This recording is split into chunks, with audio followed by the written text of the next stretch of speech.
Hello everybody, I'm Christo. This is finally Tinto Talks. It has been some time since I last got here.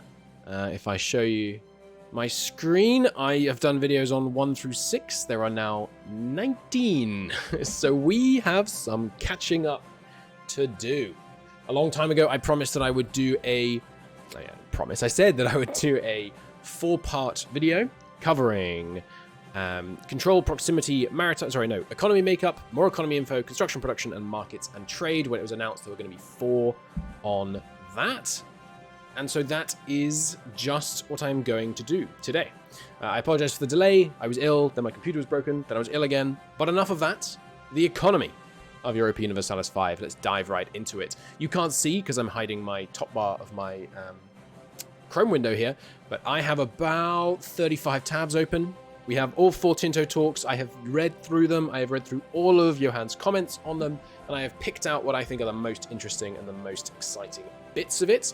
There will be some negatives in this video. There are some design choices which I don't know how I feel about. I'm more positive about them now than I was when the Tinto Talks first came out. You may notice when you are reading through some of Johann's comments that they are in replies to me, which are not best pleased. I mean, I try to be polite, etc., etc.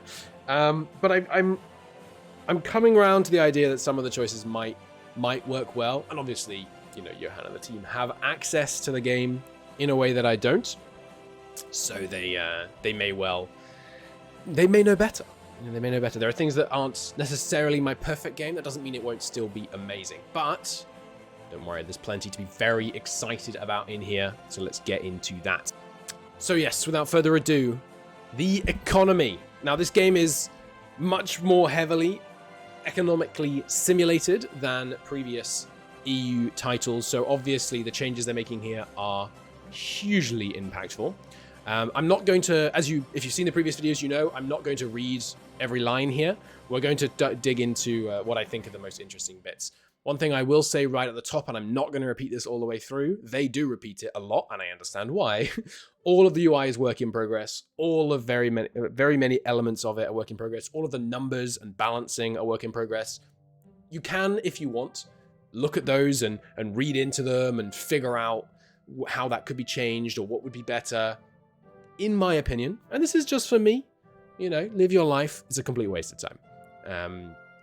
If you really feel like you want to contribute, that's good. But don't stress about the fact that numbers look wrong, because come on, it's all going to change. Who cares? Anyway, so incomes. Now, I don't want to start on a negative. So this is how it works. I'm also going to. It's worth noting in this video, and sorry, long intro, but we'll get into it in a second, and then we're going to be at it for a while. So I want to get the intro all clear here. I'm going to be talking largely from a perspective of the dev diaries that I have read to you, mostly. I've read some future ones, but anyway, I'm going to still speculate from the perspective of looking at dev diaries 7, 8, 9, 10. So, income. Basically, the way income works is you can get income in a couple of different ways, as you can see here, with the big ones, it really seems like, being either debasing currency through minting. You know, you create more money, it's more money in circulation, it's going to cause inflation, it's going to cause some issues, but you get some cash. Taxing the estates. So here we can see we have a set amount of nobility tax, clergy tax, burgess tax, and commoners tax, which is interesting. And the more you tax them, the more it affects their loyalty equilibrium, which is interesting.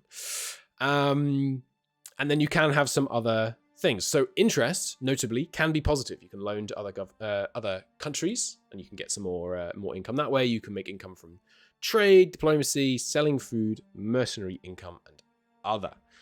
Now let's look at expenses. We'll get more into some of this in much more detail as we go. Don't worry. There are quite a few comments that relate to how this works and things. But those are the basics. Immediately, the granulated taxes on estates is so interesting. Like the society shaping that you can do by changing how you tax them. You know, if you really want to destroy the church, right? You get rid of whatever privilege means that you currently can't tax them, because you can see on here, you can tax the commoners somewhere between, you know, nothing and here is very much what it looks like. And you can't tax the clergy, presumably because they have, you know, all these privileges that the third estate gets mad about and then kills a bunch of them. So if you could revoke those and then tax them really harshly, you could destroy the estate. I feel like that would be really, really interesting. And the same with, with nobility. You know, you could do a lot of damage by cranking up these taxes, and the ability to actually have like socioeconomic levers to pull as a nation seems, I mean, that's promising. That seems like it's going to be really good fun. Okay, so expenses. So costs of the court, which is something that you'll be very familiar with if you played Mayo and Taxes. Oh god, I can't even remember. Does 3.0 have court expenses? Or was that just a 2.2 and 2.5 thing? I can't even remember. I think that might have just been a 2.5 thing. Anyway, cost of the court, this makes sense, right? You know, to be prestigious, you gotta spend a bunch of stuff. It was 2.x, thank you, it says.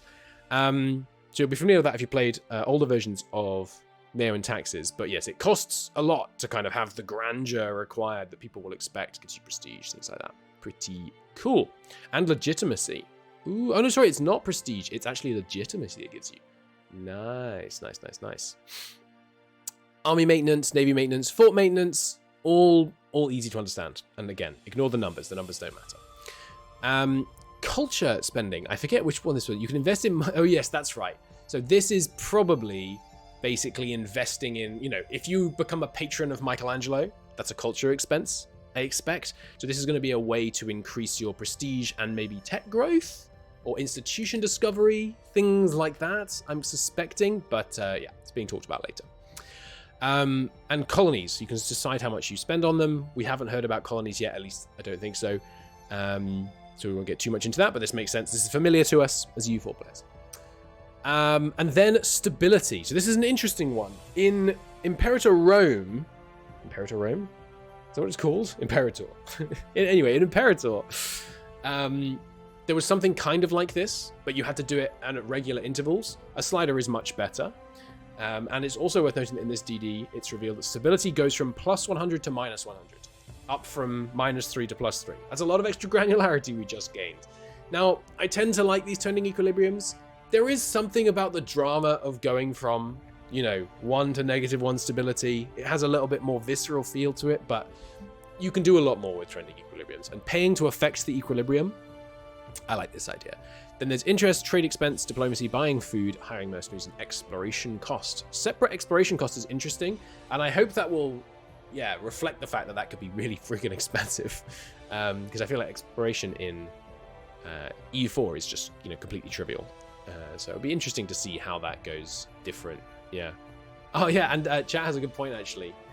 It would be fun if you make a big stability change all at once, you still get a sound effect for it. Like if you go from whatever 0 to -25 or more at once, it still does that kind of. What is the sound in EU4? It's cymbals, isn't it? I think it's cymbals. Okay, so tax base is coming in the next week, but you don't have to wait till next week because we're going to get to it right now. But first, a couple of comments from this one. So as we clarified here, when you tax estates, it affects their satisfaction equilibrium. I should also say this before we get into it. Johan is sharing a huge amount of information in these dev diaries, and I really appreciate it. And he's responding to a massive number of questions, and that's amazing. That said, some of his answers, totally understandably, are a little terse. They don't quite address the question properly. They're not totally clear. I want to be very clear that that's fine. Like, that makes sense. Of course, he's answering dozens and dozens and dozens of questions every week about all kinds of elements of the game while trying not to give too much away, and it's a moving target because things are changing based on feedback. So it's fair enough that, for example, this person asked, does taxation affect estate loyalty and power? And he answered that it does affect their loyalty and neglected to answer whether it affects their power, which surely it does. And I think we can say with confidence that it does, because you're literally taking money away from them that they don't have to spend, and they spend money on furthering their power by building buildings, as we'll get into a little bit later. I will probably point out a few times that Johan has somewhat failed to answer the question, or has answered the question in a bit of an unclear way a few times. I just want to be clear that that's like fair enough. He's answering a lot of questions here. So it's not, it's not meant to be an insult. I'm just trying to clarify what's going on. All right. So, and yes, as he's clarifying here, it's similar to Imperator in that there's a trend of equilibrium, various things influence it, -100 to +100, you love to see it. So this is where it gets a little controversial. I wasn't commenting on this thread, I commented on the next one, and we get a little bit more into it there. But when you spend money, in lots of situations, it's ethered. Ethered is the phrase that I'll be using. It means that the money, money was earned, it comes from nowhere, it goes to nowhere in some situations. Now that's not, that's happening some of the time, I understand. There are systems that you could build where that doesn't happen, or you might try and have as a doctrine that you should minimize it. But there are situations where it does make sense. As we'll see, there are situations where it really doesn't. But it depends what you're trying to do. Are you trying to simulate the economic model of the world, or are you trying to simulate the economy as experienced by states? And what Johan will argue in some of the comments that we will read shortly, I think not totally unsuccessfully, is that when modeling the experience of states, what matters is kind of state actors' money. And you don't necessarily have to model other people's money. You could. Yeah, I think it would be more fun, but we'll get to it. So, yes, and this is just one last thing. I know I said I wouldn't say it again. How much does this UI resemble the final product? There will be sliders and numbers in the final product. List ends. Those are the only things you can rely upon. Don't read into the UI too much. So, that's that one. Oh, freaking whatever this is, the glockenspiel nonsense. All right. Sorry, I don't like that song. So, this is the next Into Talks. You will notice we looked at like 4 comments on that one. On this next one, we've got 20 or so. So, let's get into the slightly controversial Tinto Talks number 8. So, loans and bankruptcy. So the way it works with loans is that you take them out from actual actors in the world. So you take them out from estates when available. The estates invest the money they have, not only for their immediate gain or power, but in other ways that benefit the company or redacted, but also invest in having the money available for the country where they will benefit from the interests. So the estates will take some portion of their wealth and put it up available for the state to take loans. What controls the interest on those loans? I don't think we know. It might be set. It might be dependent on, macroeconomic situations, which would be crazy. So far, I don't think we've heard about that. But right now, the estates have made this available for you to borrow. Now, what that means is, in EU4, the amount you can borrow is relative to the amount of, I think it's base development, all development, and then affected by the autonomy. I believe it works that way. But here, it's way more tied into the macroeconomic situation. So if your nobility is poor, if you made your nobility broke by taxing them too much, they're not going to have much money to lend you. And sometimes, you need those loans. So it's going to be interesting to see how that works. If there's no money to borrow, you have no ducats left, you will go bankrupt, which is more severe than in EU4, which is interesting, and that makes sense, because bankruptcy in EU4, it's bad, but you can just kind of ride it out. National bankruptcy is really, really bad, and I'm looking forward to seeing just how terrible it's going to be. The other thing that's talked about here is that there are banking countries. So these are Peruzzi and Bardi. I didn't actually look this up. I assume these are historical, like those kind of Italian banking families. Angelo Peruzzi is an Italian football coach. That's not quite what I'm looking for. Peruzzi banking. They were banking families of Florence. Yes, I assume correct. Before the rise to prominence of the Medici. So you could go to those banking countries, and these are examples of those non-land-owning countries that we've heard about. Maybe not before this point, actually. I can't recall. But it's going to be interesting. So if they're within diplomatic range, you can request loans from them. And if you forget to pay on time or default, you'll never be able to loan from them again. So this seems like free money once, right? That's what I'm hearing. Each banking family in the world is free money once. We'll see how that shakes out. Obviously, all these things are subject to change. Okay, so here we go. Good concepts. Oh, no, sorry, it's not this one. It's this one that's going to make me a little upset, but that's fine. Much of this is still very cool. So you can see here is a location. we've got to make sure we use the right terms. A location is the smallest, it's the quanta of regions, of space and provinces.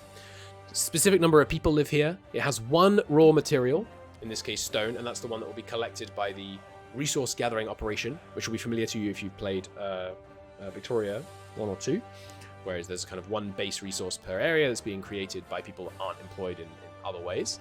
It has a dominant religion, dominant culture, a tax base, a market that it's in. We'll get into markets in a little bit, don't worry. A net food production, climate, topography, and vegetation, as we've already addressed. What did I call it? I had a name for it. I was calling it like the, what's it called? Caesar, Cicero, and Crassus. Triumvirate. The triumvirate of terrain is really interesting. I'm looking forward to how that plays out. It really feels like you can get some geographical determinism with that extra granularity. I love it. So, food. This seems somewhat similar to Imperator in that areas create food, but unlike Imperator, it's much less dependent on specific goods being created and traded and things like that. So you have a certain number of peasants or slaves who are producing amount of food very much dependent on the amount that there are of them, and then loads of things increasing it. So if you have a river, it's +5. That seems really low, but I'm not worrying about numbers. Follow my own rule.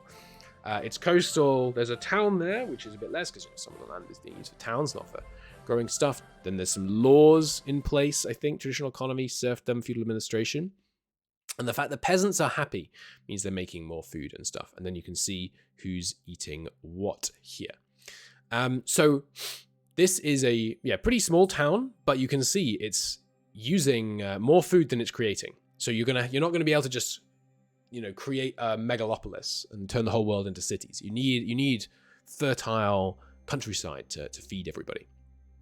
You'll also note there are granaries. So the food being produced in these places is not just totally local, and it's not kind of just one active web. There is stockpiling, which will be interesting. Especially because I think somewhere else it's been confirmed that food production does change seasonally. So you might have to stockpile for winter, which would be interesting. Okay, so we've built up to it. But let's talk about taxes, ethering money, and the fact that the estates are not estates. I think we talked about this a little bit in previous ones, and I don't want to sugarcoat it. It's a little sad, but it can work, and I still think the game can be amazing. I want to be very clear about that. Even with this in, I'm still really positive. But this is a shame. So, tax is income generated from taxing the profit, buildings, and resource gathering operations. The profit from buildings and resource gathering operations. Again, typos don't matter at this stage. The amount you can tax depends on the control in the location. That's not right.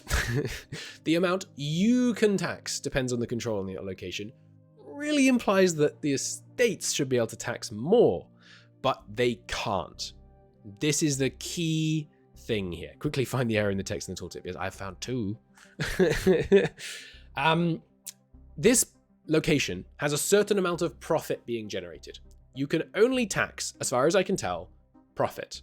So you can't, for example, maybe there are other mechanics for this, but you can't, for example, have a consumption tax, or you can't have a tax on revenue. It's only a tax on profit. For those of you, I hope you all know what that means, but a building spends a certain amount of money, earns a certain amount of money, you minus what they spent from what they earn, you're left with their profit. The revenue is what they earned. There are some tax systems which tax you on revenue.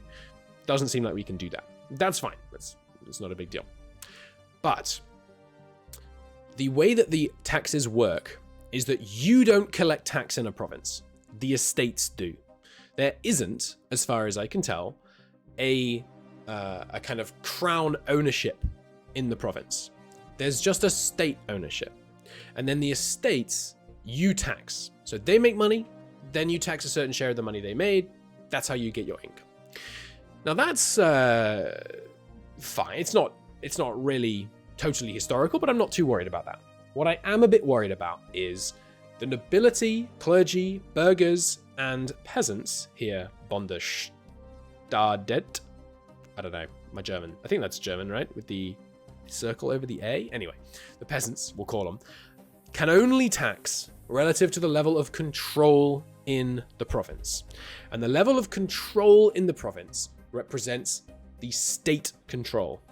It is contingent on, as we've discussed in previous episodes, it's contingent on basically communication and dominion extending from the capital, which means that your it's Swedish, only letter for the Germanics? Okay, thank you, Joe. Your control extending from the capital controls the local estate's ability to raise tax revenue in that location. Now that doesn't make any sense. And that's the problem here.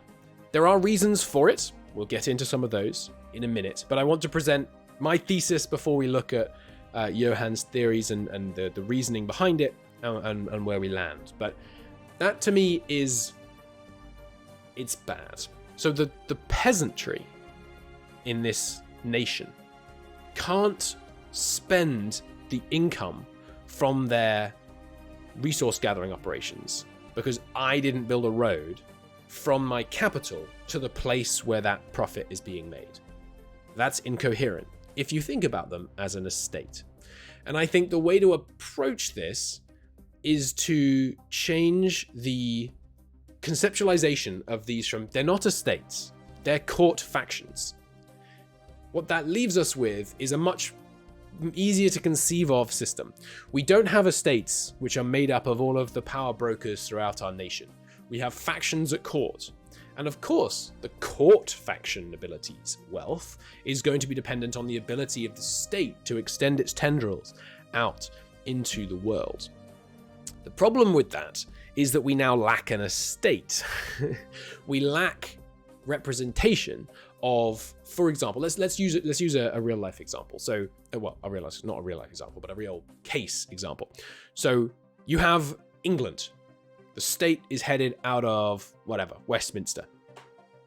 You have court factions in Westminster. The nobility who is on the in the ascendant with the crown. They're speaking to the crown.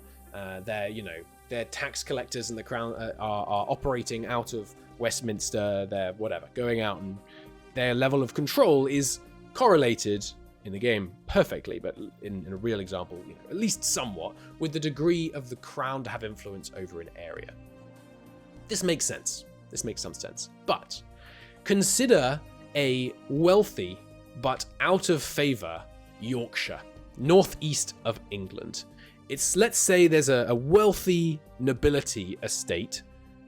Sorry, I shouldn't say estate, but a wealthy nobility operating in that area.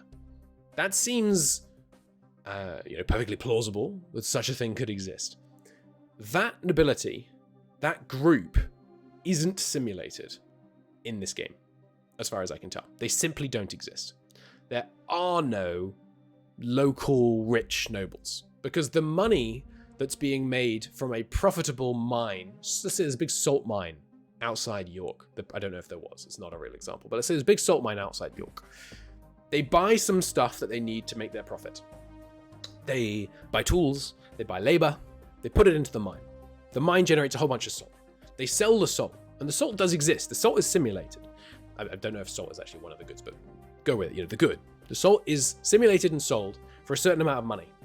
And then, bafflingly, this salt mine in York looks at all of this money and goes, I don't know how I feel about the king. There's no road up here. The port is decrepit. I'm going to take 90% of this money, assuming there's 10% control. I'm going to throw it in the ocean. And then I'm going to take 10% and not give it to the king, because that makes sense, right? 10% being the amount. I'm going to take 10% and give it to the local power block, which will be made up of some percentage of nobility, clergy, burghers, and peasants based on the demographic strata and various other modifiers in York. So the local power brokers of York, decided by the demographic stats of York, get an amount of the profit that is made. Someone has paid for the salt based on the state control of York. This is not ideal, basically. It destroys quite a lot of the simulation. It means that I can see how you're simulating the state, and you're simulating the crowd, the court factions, I can see how you simulate that. But you're not simulating the income in outer regions, which is negative to me. It's negative because there were regions that got rich without court faction intervention. If you find a gold mine in north of Scotland, for example, if you're an expansionist England and you've taken over Scotland, if you find a gold mine in the north of Scotland, it is completely incoherent that the locals will throw the gold into the sea before they not even give it to you, but give it to their local nobility. That is, well, I've said it enough times. That's bad. Now, we're going to finish reading the dev diary, and then we'll look at some of the comments, and we'll address some of Johann's defenses of that system. One other thing I want to point out here is that you can see that the control, this potential, is what the control is trending towards. So the control is going up to 58.2. It's not super clear, I think, in terms of currently and potential. Like, potentially it could be 100 if there were other changes. But what it means is potentially based on if it was allowed to tick up to the point that it's at the equilibrium. That's my piece. There are many, I could go on forever, basically, about how I think that's not a great system, about the way this is. But let's look at what Johann says, and I don't want to harp on it for just too long. So if we, let's talk about some of the impacts though. So if you increase your control in an area, what you increase is both the wealth that the estates get and consequently the amount you get when you apply your tax on the estate, unless you're not taxing them. So increasing control in an area where the clergy have lots of control doesn't increase your state revenue. I mean, it will a bit because of the other estates, but let's say the clergy were super dominant in an area. Increasing the control won't increase your income because it will just increase the clergy's income. Now, to be clear, that I think is good, and that makes a lot of sense. And yes, here's the clarity. Only the money in the potential row exists. Well, this is wrong, actually, I think. It's not the money in the potential row that exists. It's the money in the currently row that exists, I think. I could be wrong, but I'm pretty confident about that. I think that's just a misspeak. Well, yeah, it doesn't make a huge difference either way, but because the control is currently this and trending up. This is the same province as here, right? So I should see the control. Yeah, tax base 4.2. I don't think this money exists. This money exists. Could be wrong, but I don't think so. Raw materials. Raw materials, resource gathering operations. We talked about this a little bit. Only peasants and slaves work on it. How many work on it depend on how big the infrastructure you have built up for it. Pops working on this will not produce food unless the goods are food related. So the resource in an area, if it's stone, for example, you build more stone mines. Peasants stop working the fields, work the stone mines. Province makes less food. Makes sense. If the local resource is fish, you build more fisheries. They stop working fields and work fisheries. Obviously, they still make food because they're doing it with fish. Makes sense. Let's get into some of these comments. If a good required for construction isn't present, yeah. So some, I really just want to get to the bit that talks about the ethering money, but yeah, we'll talk about that more later. That one's not as important. If you take a loan from a country and then conquer it, you cancel your debts. Yes, that was fun. I liked that. I wonder if you pay while at war. It probably does. If control represents the influence of the state over the province, should it not be the difference between 100 and current control, which goes to the state, then applied with the taxation? If the extra money goes to the crown or estates, does it vanish? It is not created at all. So there are different ways of conceiving about this. I believe that it's not created in the code, in certain senses, but in other senses it is created because it depends how you conceive of it, but it exists before it is profit. Right? It exists in that if it's a thing that's selling a good, the money was held by the person who wanted to buy the good, and it went to the building, and then it was reduced. But the exact way that works is not hugely important. Why do nobles far away from the capital keep less of their income? Shouldn't they be more powerful? They are not really a part of the country or estate if they are that far away. So this is the thesis. The idea is we're not trying to model, I'm speaking for Johann here, but I think accurately, we're not trying to model all of the bits of the country, or all of the area of the country. We're trying to model the state and the apparatus of the state and the estates that are on the inn with the state. Even if I'm super tolerant towards original, they're super happy. 58% of the local vote will go towards funding the rebellion, because he talks about the fact that some of the money which is not generated goes towards funding the rebellion, which is not strictly how he ends up clarifying it, but the money is not technically completely ethered, in that the speed of local rebellions grows faster when there's more money available to them because it's not being taxed by the estates. And he says, and this is what I mean about Johann giving answers that are not great. So they would enrich themselves locally, make their house nicer, etc. What he means is you can pretend they do this in flavor. They don't. The money just disappears. This is just fictitious. Now, that's fine. You can have flavor on what's happening. But the idea that they enrich themselves locally doesn't happen. And I want to be clear about that. They're not, when they mine all that gold out of the gold mine, they're not spending it on improving their standard of living or anything like that. They are throwing it into the sea. They use it for themselves locally, which is local minor stuff, not simulated. And rebels use the money to fund their secession. So again, it's not simulated. And he's clarified. It's not simulated. Which is odd because he describes it as if it's minor stuff. It could be monumental stuff. Like if you're not simulating the idea that a peasant with a tiny bit of extra revenue in a backwater that no one cares about is not going to spend it in a way that really affects the world and needs to be simulated. Sure, but what if all your peasants get 25% richer because of an advancement in I don't know, salt manufacture, which lets them preserve their meat or whatever, something like that. That should have major socioeconomic impacts, and those are just completely missing.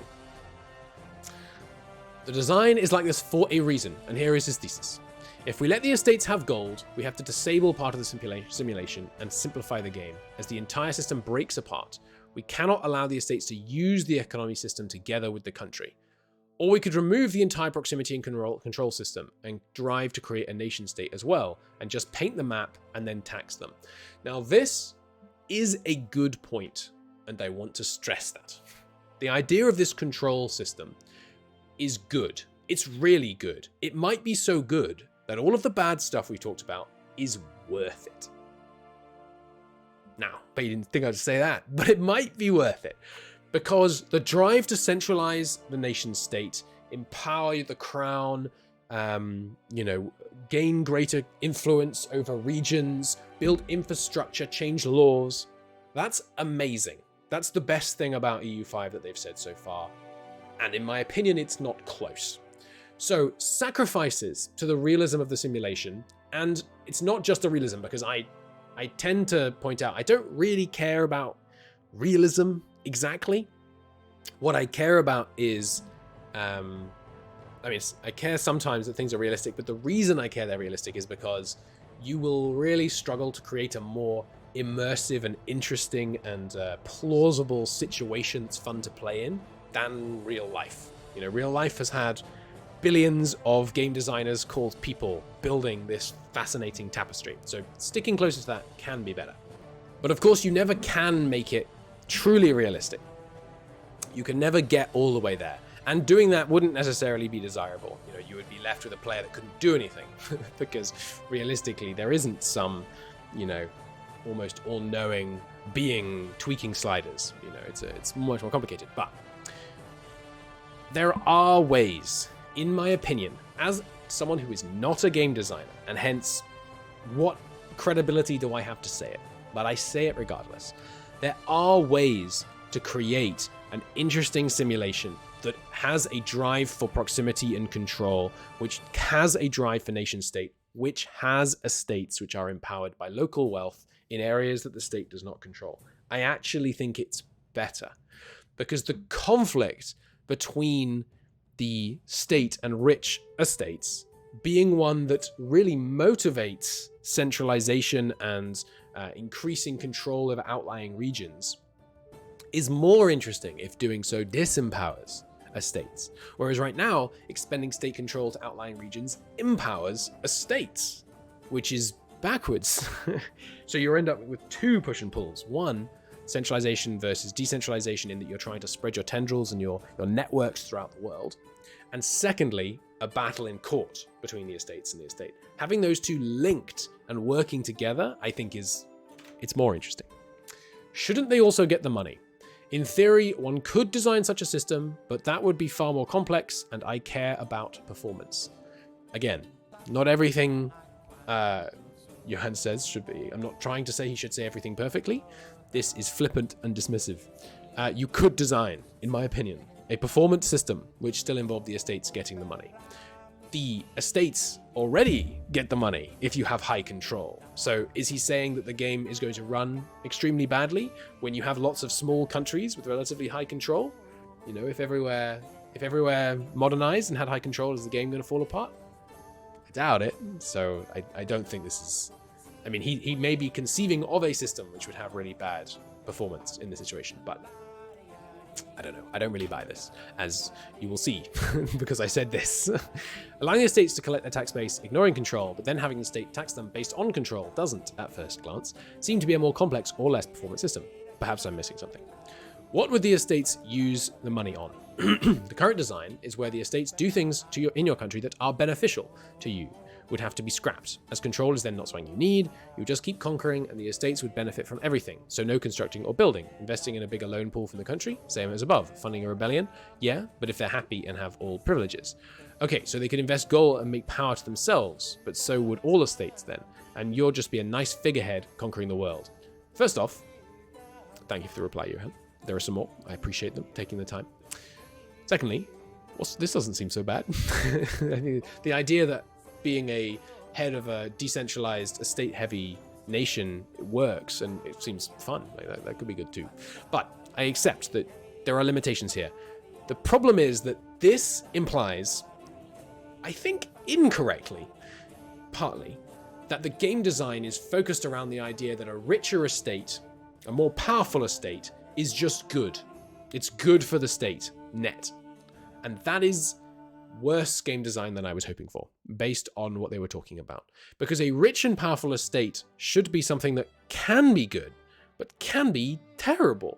Because the implication here is that if they are happy and have all privileges, why are they happy? Just because they have all privileges? Or because you're not taxing them much? This implies that the estates are just content if they have what they want. You know what happens if a nobility estate, and this is talking more realistically, not in the game, you know what happens when a nobility estate has all the privileges they can possibly have and they have low taxation? They want lower taxation. They're not content. The estates being more wealthy and more influential should be a risk. There's always a desire for more. You know, Victoria 3 models this really well with quality of life. People don't particularly care how high their quality of life is. They care about how it changed relative to last month. You know, if you have a really happy estate that has all these privileges, sure, they can be, they might be happy today, but in 15 years, they want more. They're gonna want an increase. And this idea that the estates being happy is just a good thing really takes away from the idea that there's this drive to modernity and this drive to centralization and the empowering of the state over the estates. Because if the estates being happy is just a good thing, why would I do that? Why would I disempower the estates? And the answer is potentially to increase control and to increase my ability to tax them. But yeah, I don't know. It seems negative. The other thing is, this implies that the estates are as good as me at investing our money. And that might be true for the first 100 hours. But after that, I doubt it. I really, really doubt that they're going to be as good as I am at spending the money that's being earned in my gold mines.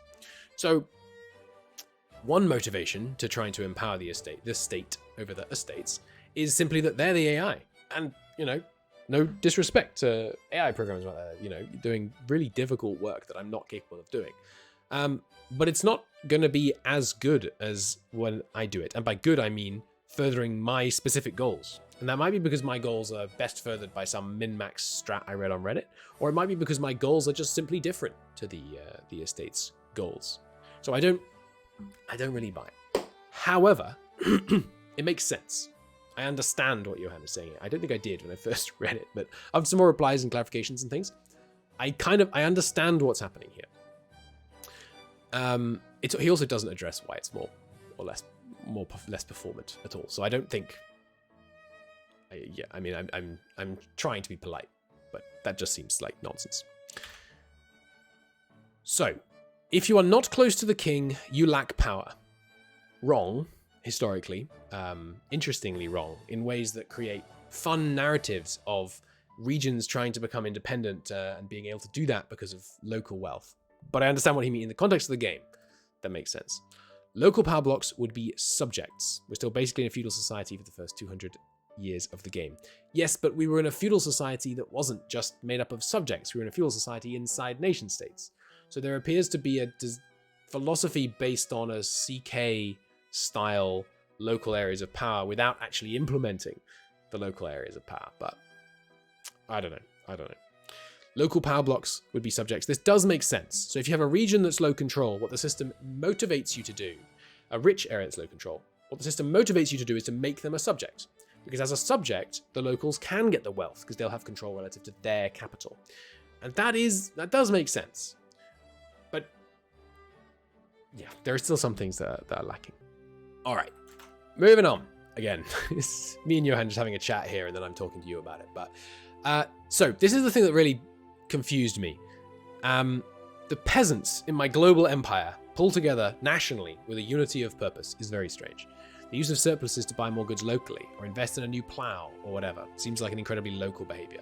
And he says that's not simulated. I know, that's what I'm objecting to, partly. It's purely local month-to-month decisions. This isn't true, though, because the peasants are a national estate, which have national goals, which they can only further if I help them. And so, for example, there are local decisions about how to invest surplus. I thought the surplus didn't exist, which, and this is some of his answers to these questions were not super clear, because he said it didn't exist. It does exist in some ways, but what are these month-to-month decisions? Peasants do not invest in a local plow centrally. That's not simulated. A peasant estate could fund the construction of a new market village. That's the level we talk about. So, when I say a new plow, yes, so the peasants' estate act nationally to invest in things like new market villages. This means that only peasants near the capital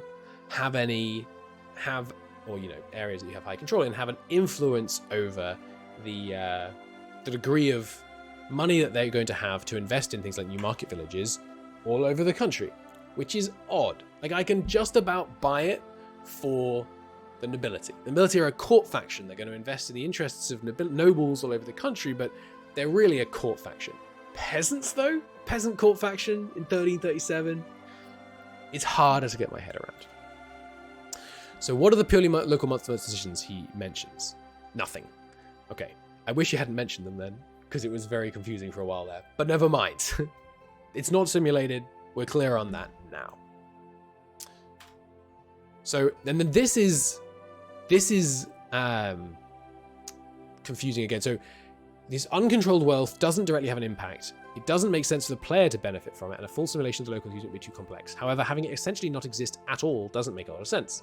You could have an extremely prosperous area become poor and lose all growth overnight simply because it was conquered, when arguably the reduced control should, if anything, increase prosperity as the local burghers would be freer to go out and trade. It's not poor, just not any wealth used by the conqueror. It's his game. He coded, at least, some large portion of it and understands it, and probably, wrote the design document. This is wrong, isn't it? It is poor. There's no money. Like, the money doesn't exist. There are local things that want to be invested in which aren't being invested in because the money doesn't exist. Local things, I mean, there's a mine locally, right?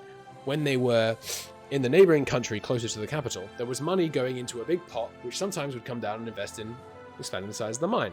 Now they're in a new country and that money is being thrown into the sea. They are poor. They're poor. There's less money coming out of the region. And it's not just being not used by the conqueror, it's not being used by the locals or by the locals' representative in the burgher estate. Anyway, I feel like we've talked about this. Fair enough. And here we go. A mayor and taxes dev talking on the subject. The game simulates the benefit a country can get. So let's leave it on this one, and I'll try and put it into more of a positive note, because I know I've been quite negative for the last, 20 minutes. There are positives about this. The game simulates the benefits a country can get out of the land. Portugal has instituted local systems for control in Goa to benefit from it. Considering the distance, they were less effective. Many pockets were lined before the government in Lisbon saw their share.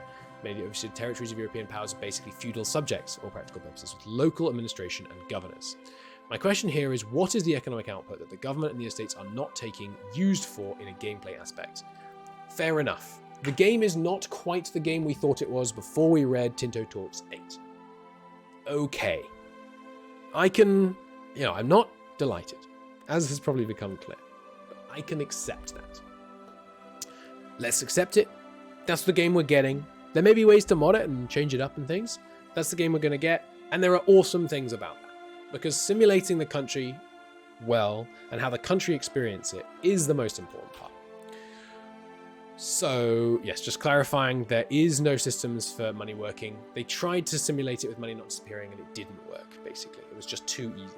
They could have made stuff more expensive, it seems like. But anyway, we're moving past it. This is an interesting example. There's just some stuff to read into here. You're Portugal, you conquer Goa. I don't build any control mechanisms to control, so its control equals 0%. I'm not going to benefit. The economy in Goa will continue to develop. The money will stay local. You could argue that Goa will do better with me not stranded local. That's what I'm getting. That's not what I'm getting. If I have zero control, Goa just stagnates. What happens to Goa? Johan doesn't really understand the question.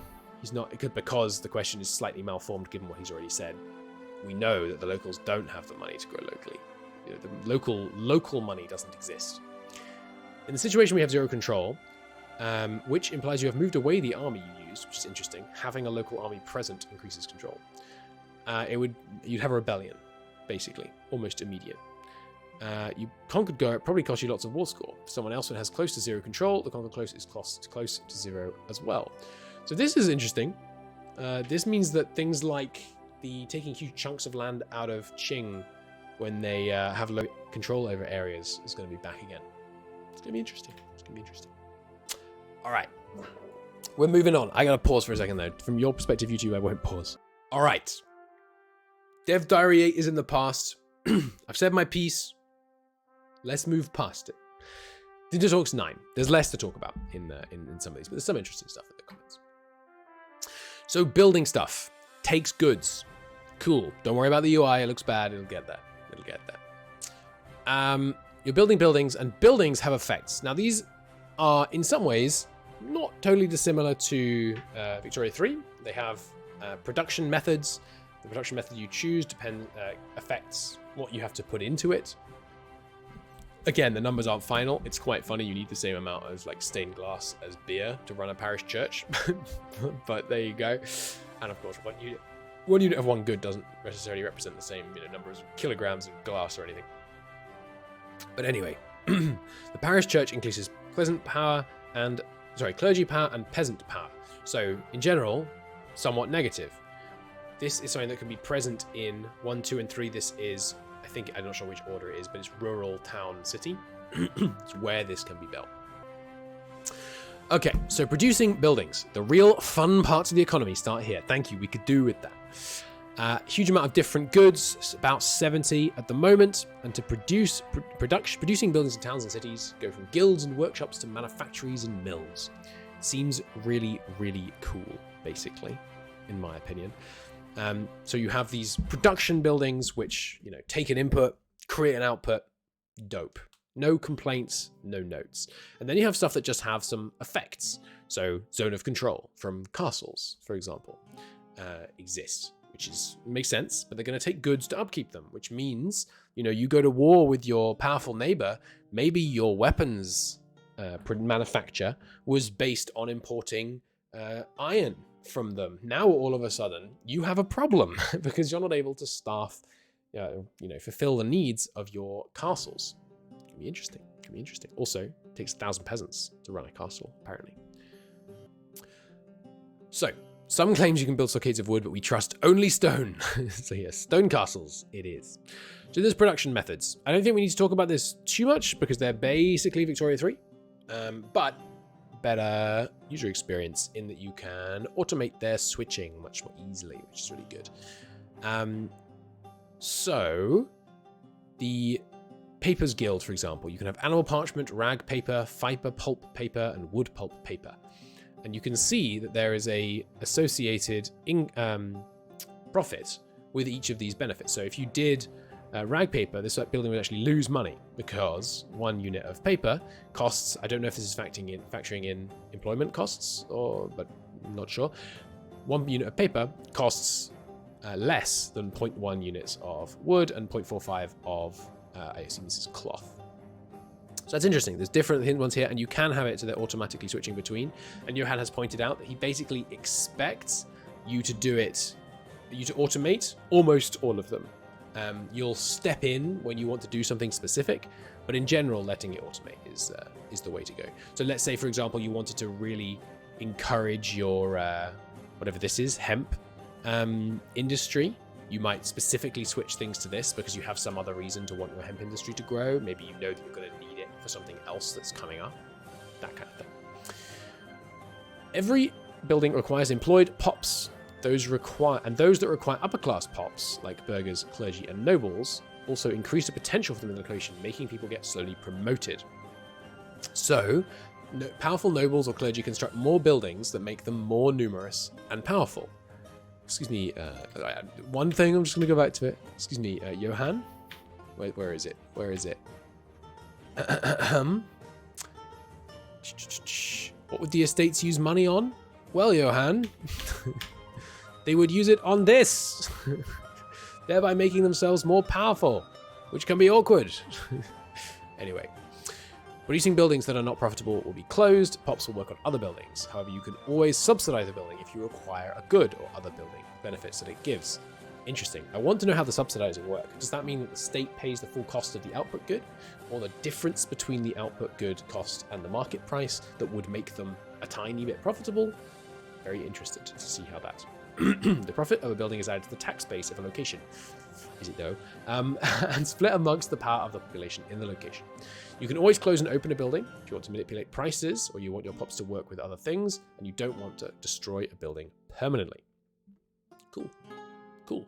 So there's different ways to get raw materials. One is through RGOs, and the other is through these buildings. And the buildings are basically much more productive. So 1,000 people here would be producing, I'm not sure, I think the base is 0.1 RGO, but right here they're producing, 1 for 1,000, which is obviously much better, but it takes input goods, which obviously means it's going to be costing you more money to make it happen. Makes sense. Stockpiles are confirmed, more than just for food, it seems. Zoning control will have something in common with EU4 and something in common with Imperator, which seems good. The zone control systems work pretty well once you understand them. Imperator better than EU4 because the whole forts bordering exit provinces in other people's realms cause all kinds of problems. Are you able to destroy buildings when attacking? Not easily. So yes, in other words, it should be interesting. And then here's what he's saying about the excuse me. What he's saying about how dealing with it isn't tedious. I'd say 95 to 90% is good enough. You just leave it on automatic. And then when you do want to change things, you have macro change them using filters, which is going to be interesting. There's other stuff in this filter. He mentions in another comment, there's lots of other stuff. So changing it based on filters, it'll be interesting. This is a very challenging bit of user experience. I've thought about it for a while. How exactly would you want to do it? It's tricky. It's tricky for sure. So looking forward to seeing how the location filters work. The fact that they understand that it's a challenge worth building a whole UI around, it's promising. Estates can build their own buildings that have production methods. Yes. Confirmed. Do estates build normal buildings? Yes. If they're happy. There is a dice roll checking versus the satisfaction if you build something that's good for the country or one that's just good for them. Keeping the estates happy and rich will help you build your country. Cool. That makes sense. Your court factions are going to contribute to just themselves when they're feeling selfish, or if you keep them happy by not taxing them as much or giving them more privileges or whatever, they'll contribute more. Cool. The worst estate building have no input goods, which means they just run whether or not you want them to stop the player from easily ignoring them. And we'll hear about a bit more next week, which we'll be reading shortly. Are certain goods and production methods locked behind technology? Yes. And coal exists from the start, which I like. It's a fun little realism thing. It's always been weird to me in EU4 that coal just kind of starts existing late into the game. Coal, we've been burning coal for a long time, but obviously it's less useful early on. All right, now this is a doozy. Look at this baby. I know this is low resolution. There's probably a higher resolution version of it somewhere, but markets. Now I'm happy we can end this video on a thoroughly positive note. Trade in EU5 is both bidirectional and not limited by adjacency. Lubeck can trade with Pest in this situation. And the nodes are entirely dynamic. The nodes will be created and destroyed dynamically, and which province falls into which node is dynamic and based on systems. Mwah! This is amazing. It's genuinely amazing, and it's going to be really, really interesting how this works out. The shading on here is market access. Market access controls how high in the list of buy orders you can be, basically. So if I'm down here and I want to buy grain, but all the grain in the Riga market has already been bought by the people in this region, I am out of luck. And not only that, even if there is grain left, I'll end up paying a higher price for it. Let's look a little bit here at this glorious, glorious system. It's going to be, the UI on this is going to be a challenge, because this system kind of exists, not quite the same, but it kind of exists in Mayor and Taxes 3.0, and it's really, really difficult to know what the hell is going on unless you just spend a hell of a lot of time really focusing, and even then, you're not going to be able to hold all the information in your head. So how they actually represent this is going to be challenging, very challenging. But they have obviously much easier access to tweak things than the Mayor and Taxes devs do. So we'll see. I'm optimistic, but we'll see. It's going to be a real challenge. They are dynamic and change through the pavement. Countries can create new markets and disband old ones as they desire. Each coastal location and coastal sea zone belongs to the most fitting market. Depends on the market attraction, the distance to location and the market center, diplomatic factors, and more. So if you want to, boot someone out of your market because you don't want their peasants benefiting from your cheap grain, that might be viable. So you can see lots of stats here. You've got merchant power and merchant capacity being used. Merchant capacity allows you to how many trades you can do, basically, and merchant power is how high in the buy order list you're able to be. A market has merchants who have power depending on buildings, maritime presence, and a merchant capacity depends on the infrastructure for trade. So this is, the merchants are not just pick an idea, get a merchant out of nowhere. It actually represents the amount of infrastructure and hence the amount of trade that can plausibly happen in the area, which is great. Makes all kinds of sense. Merchant capacity impacts how many goods the merchants can ship. Makes sense. There are things that can increase it with percentages. So, we've got the Commercial Advisory Council helps you trade more stuff, things like that. And here we go, pricing. Every good has a local price and a supply versus demand value. Let's take a look at beer. So beer here is priced at 1.48 ducats. It changes by 0.002 ducats per month towards the target price of 1.51. This is a base price of 2. So there are base prices for goods, and they are modified by percentages, which is not, it's not completely ideal. You kind of have to, though, because otherwise stuff's going to get weird. You're going to have tulip crises. But I think it can work. I think this system can still work. Effective supply of 15.81, which I guess means it's not just supply, it's like supply and the ability to get it places. And effective demand of 10.37, price stability of 20%. So price stability is interesting. I'm assuming that affects the ability for it to change. Does he say? Let me check. Price stability, yeah. Price stability, sorry, it's right here. Price stability affects the speed that it changes, which is interesting. Supply and demand. So each supply of good depends on what's base stuff, production of it, and also trade. So you can, the trade will obviously affect that. What is base production? So this is, some stuff is just made. It just exists, apparently. I don't know if this is relative to like the size of the market or the number of people in the market, but yeah. Clay, lumber, sandstone. There's just some gathering of those things going on, basically. Your burghers will trade on their own if they have the capacity for it. They will attempt to address needs within the market, or trade in a slightly shorter range, thus enriching the estate. Laws and privileges that impact it, like granting them trade monopolies and things, which can influence give them more capacity and things like that. So what's demand? It's basically buildings. Buildings need stuff to do things. Then there are the demands of the population and armies and other stuff. Trade affects supply and demand as well. You can use your merchant capacity to do all kinds of things. So you can trade here. So this is a tar trade. There was 1.18 tar traded last month, which is the desired amount. It's exporting through Riga, and the London market is, it's costing you it's costing 1.46 to buy it in Riga. It's being sold for 12.59 in London. There's some merchant maintenance going on. There's some tolls being paid. And they're making fast stacks off this export of tar. Cool. Makes sense. Sound tolls. So if you pass through Öresund or Bosphorus, you've got to pay tolls to the locals to go through that. Makes sense. I was in the castle at the Öresund Sound relatively recently that was used to collect those tolls. It's a cool place. And yes, diplomacy affects it. So you can deny market access to a nation owning a market. It reduces the attraction of their markets for your locations. Also makes anyone with merchants in those upset with you. So this is, somewhat along the line of an embargo. You can push someone else's market away from you while limiting trade between the two. There's loads of really interesting things you could do with that. You can also ask for an exemption from sound tolls, which will be interesting. I'm looking forward to trying to build a trading focused nation involving just being really friendly. So hey, I'd love to be able to not pay sound tolls. Making those little connections. Hey, wouldn't it be great if I could have a port in this area so that we could help connect our two great nations? And then, did I crash your local economy by dumping all these clothes I made in my new mills? What a shame. That's going to be fun. That's going to be really fun. Each market can have specific goods banned, which is interesting. So one common example is that Muslim markets will ban the export and import of wine, beer, and liquor.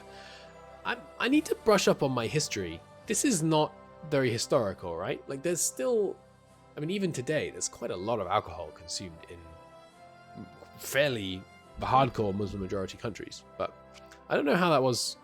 I don't know how that was historically. Let's pick an example. How much alcohol was drunk in Ottoman Empire? I'm curious. Many sultans did drink alcohol, but were some no prohibition or discourse demonizing alcohol could ever extinguish alcohol consumption in the Ottoman Empire. It's interesting. Drinking was widespread throughout the empire. Yeah, this seems a little anachronistic, but anyway, it's interesting just to add flavor regardless. And yes, there is of course food in the markets, which is going to be really interesting. Trying to secure, a really healthy food base for your people, and some autarky on that front seems like it's going to be very desirable. Gibraltar does not count as a sound tolls. It's pretty big, so that's fair enough. Certain goods require more capacity to ship than others. Yes, and this is really interesting. So moving goods is something you really have to actually worry about and accomplish, and moving it further is harder and more expensive. It's really cool. Yeah, so just clarifying, the setup markets that were shown are 110% likely not what's going to be in the game when it's released, and they're not set. It's not like they're picking the borders and it's going to just be that way. It's dynamic based on how the game plays, which is going to be really interesting. Sound tolls are limited to only straits. So areas you can walk over, that's where sound tolls get extracted, it seems like. Makes sense. Yes, so to clarify, you do not need to be adjacent to trade, and you can have multiple markets in your country, because markets are centered on a capital, like a trade capital. And those trade capitals, you can have them dotted around the place. And if you tried to make the whole of Europe just one trade zone, huge sections of it would have almost no market access, which would make them really poor and have real trouble funding their buildings, which is interesting. Certain buildings increase your power, laws and privileges all increase this market power. And yes, confirmed in the map because you could see it, civil wars are countries. You can see this on the map because Scotland is in a civil war in 1337. Rivers impact it when you move stuff this way. It's going to be really interesting. So you can, rivers matter for trade, which is very cool. And confirming down here, so you can have a Silk Road, basically. You can have goods taken from point to point. You can also have stuff go straight there because you don't require adjacency, but that would be a huge one-off cost for the merchants to pay all of the transportation fees to get it all the way across. As the prices in China are cheaper than the ones in Persia, are cheaper than the ones in Venice, means that you can have this kind of proper intercontinental trade systems emerging. And this is the comment about hard maximum minimum of costs, depending on the age, it feels gamey. And Johan says, fair enough, it makes the game better. And you know what? It's difficult for us to comment. It's difficult for us to agree or disagree because we haven't played it. I can see how it would make it more fun, basically, to not worry about, you know, your entire economy suddenly imploding because some strange thing about, you know, stone costs made the entire economy just completely implode. And then other interesting confirmation here, language. Does that mean there's more cultures than previous PDX games? They're not as detailed as CK3. Yes, so there are languages, and languages will affect trade. So it'll be, I guess, easier to trade, like places will be more attractive if the market speaks your language. Interesting. Finally making me care about culture in in EU will be fun, because in EU4 I really don't. Like you take humanist ideas and you never think about culture ever again. There are obviously people role-playing as weird genocidal maniacs out there. I'm not. But, so I just don't care about culture in EU4. But have culture that actually, have languages and things that actually impact other systems. Pretty cool. And that brings us to the end of our 4 focused on the economy. Blimey. That was, that took longer than I expected. It always does. I hope you enjoyed. There's loads to be really positive about in there. I'm going to look at military matters. International organizations are really interesting. And we're going to get into some of that, as are situations. There's loads more stuff in here that's absolutely fascinating, which we'll be getting into in the near future. But until then, thank you so very much for watching. I hope you enjoyed it. Curious to hear your thoughts. I'm not going to... Yeah, I considered at various points making videos about like magic money and ether and cash, but I'm not going to. I'm going to be positive instead. There are things in there that don't look good, but I want to be really clear, only relative to this like imaginary game that does everything exactly the way I want it to. The game is already looking freaking amazing, even with that stuff. But yeah, there you go. See you in the next one. Bye-bye.